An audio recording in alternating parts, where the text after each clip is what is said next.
honorable members of Parliament, dear guests, the Right Livelihood family, and co-laureates, as well as dear citizens from my own country and my ambassador. Ladies and gentlemen, receiving an award is humbling, and these are also moments for reflection. I always have mixed feelings when being honored for my contribution towards the promotion and protection of human rights. We have made some gains, but we have a long way to go. Not only in Pakistan, but I think globally and the world over. When I was growing up under dictatorship in Pakistan, denial of freedom of expression and gender inequality was justified in the name of stability. Child labor was easily explained away as a necessary evil. Religious persecution and racism was easily tolerated.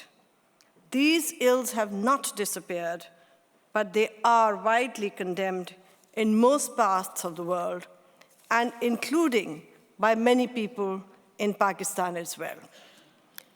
However, there are still major challenges that we face. Freedom of conscience is still being denied in many parts of the world, and even at the level of the United Nations, there is no consensus on this important human rights issue. There are plenty of laws that deny individuals to adopt a religion of their choice or not to belong to any religion at all. Women continue to be killed in the name of honor, and perpetrators are given virtual impunity by law. Capital punishment is enforced in many countries despite strong evidence that it is often the marginalized that see the gallows, and that indeed mistakes have been made and acknowledged to have been made. I am fortunate to share this distinction with my co-awardees, each one who has pioneered and with consistency worked for the values of human rights. Each one of them is highly distinguished. We share the moment where past challenges continue and disturbing new developments confront us.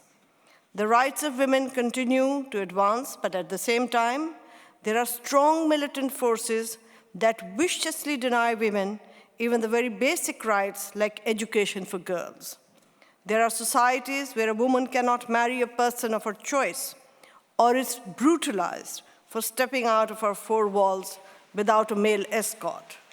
There are governments in this day and age that will not allow a woman to drive a car. There are trillions of dollars spent on so-called security, yet innocent girl victims of Nigeria could not be protected.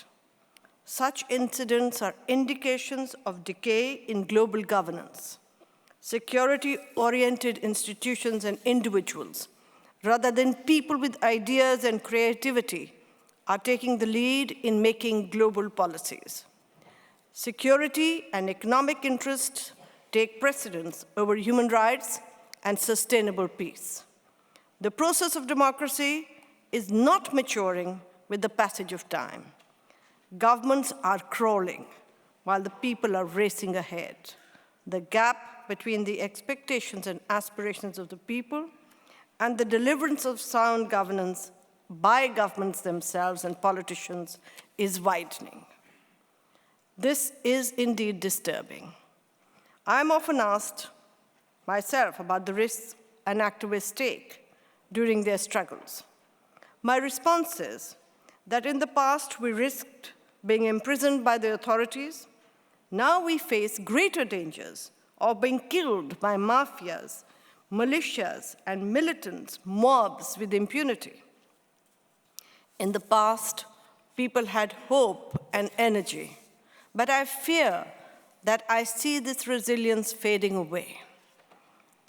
I would like to take this opportunity to pay homage to several human rights activists, journalists, poets, writers, lawyers, and labor leaders of Pakistan who dedicated their entire life to upholding freedom, justice, and peace, despite very difficult circumstances.